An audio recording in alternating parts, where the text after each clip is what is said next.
তোমার রথ সাজানো ভালো হয়েছে, সুন্দর হয়েছে তানের রথ। এবার তার রথ নিয়ে বেরোবে। আসো আসো আসো আসো আসো। জল নিয়েছো ঠাকুরের? রেখে দাও রেখে দাও, বলো ঠাকুর তুমি খেয়ে নাও, রেখে দাও আস্তে করে। হ্যাঁ শুয়ো না বাচ্চা আমার, তুমি ওঠো রথটা চালাও, চলো চলো চলো চলো। হ্যাঁ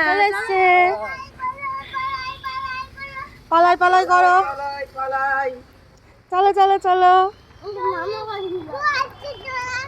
দৌড়াচ্ছি দৌড়াচ্ছি আস্তে আস্তে আস্তে।